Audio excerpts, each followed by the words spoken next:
مومن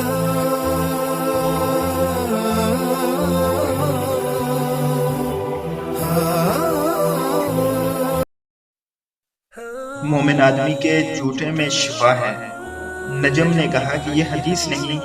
البتہ اس کو دارقطنی نے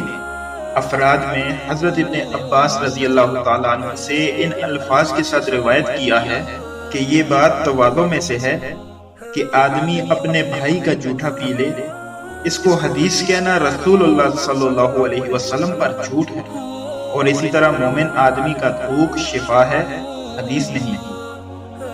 لیکن معنی کے اعتبار سے یہ صحیح ہے، کیونکہ صحیحین میں ہے کہ نبی کریم صلی اللہ علیہ وسلم سے جب کوئی شخص کسی مرض کی شکایت کرتا یا اسے پھوڑا یا زخم ہوتا تو آپ صلی اللہ علیہ وسلم اپنی انگلی یعنی انگشت شہادت کو زمین سے لگاتے، پھر اس کو ان پر لگاتے اور فرماتے، میں اللہ کے نام سے برکت حاصل کرتا ہوں، یہ ہماری زمین کی مٹی ہے جو ہم میں سے کسی کے تھوک میں ملی ہوئی ہے، تاکہ ہمارے بیمار کو ہمارے رب کے حکم سے شفا ہو جائے۔